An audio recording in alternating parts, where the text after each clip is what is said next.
Okay, we're gonna do a quick demo of how to put on your surgical gown and gloves in the operating room by yourself. Before you wash your hands, you have to get it all set up. So you gotta grab your gown, size large. I've got my gloves, size 7. It's nice if you know how to set this up prior so that the scrub tech or the operating room nurse doesn't have to do it for you. So we're gonna open the package and we're gonna pull it out. Do not throw this on the ground. I am, but don't do that, hand it to somebody. It's a little rough since we've done a few takes on this, but the outer package of the gown is blue. We can touch it. There will be a little tab. We want it facing away from us. We're gonna open the gown, only touching the outer 1 inch of the wrapper. When we get in, we see a white napkin, that's our towel, and we see our gown. We also, at this time, need to drop our surgical gloves into the sterile field. Try to drop it beside the gown and towel. If you drop it on top of the towel, you won't be able to get your towel and dry your hands. So at this point, I can go to the surgical sink, wash my hands, and I'm coming in dripping wet with wet hands. So I want to make sure I do not lean over the sterile field. If any of the water drips off of my arms onto the sterile field, the area is considered contaminated. So I'm going to stand kind of bent over with my hands out in front of me, and I'm going to very quickly grab the towel and step back.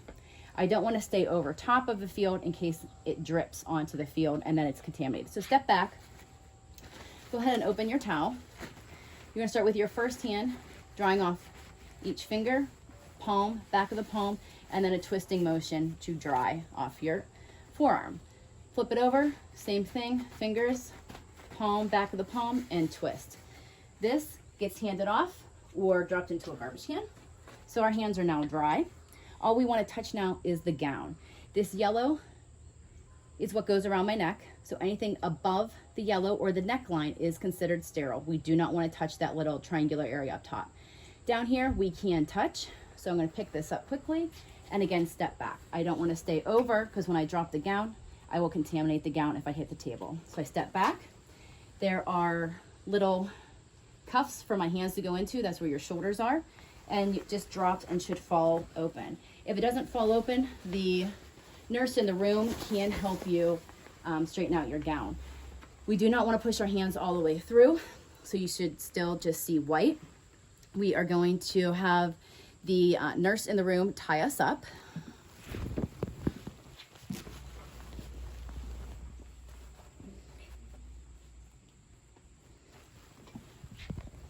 Okay, so at this point, I now have to put on my sterile gloves. Again, do not poke your hands out or we're gonna contaminate ourselves. So we're gonna open our gloves. This is a little bit trickier than doing it when you do not have a gown on. The only good part about this is that we can touch everything because we are considered sterile. Again, left, right, I'm gonna pick up the left glove and work my way into the glove. And at this point, I am going to pull down the cuff, and I can, at this point, work my hands into this. And sometimes it's easy to kind of pull down on the gown to get your fingers in. You want to see the cuff up here. If it's too low and the cuff goes out, you are going to be contaminated because your skin will be exposed. So completely normal if your gown is up on the palmar surface of your hand.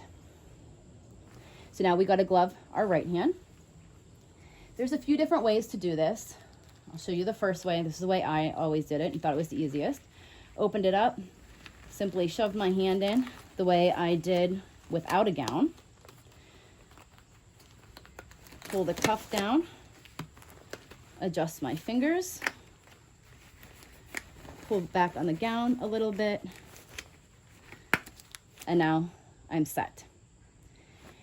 At this point, you see your little tab right here. You're gonna pull it off.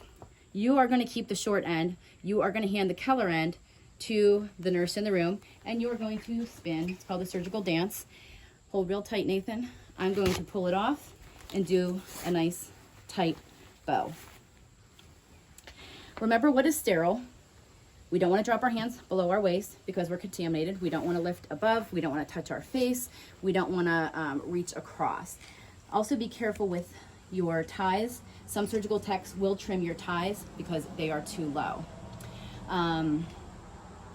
When you get undressed, so I've operated, I have blood or bodily fluids on me, I need to disrobe correctly. So what I'm going to do is first, start over.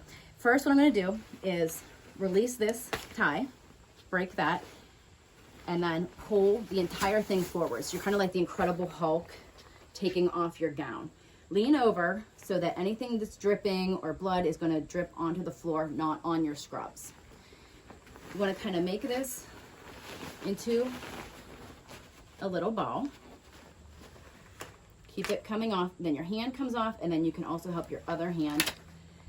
And then you have a ball that all of the stuff that was touching the patients on the inside, this is still clean on the outside, and you will drop this into the wastebasket or into a red bag if there is blood on this. Again, never drop this stuff on the floor. Be respectful to the operating room. And that was our demo.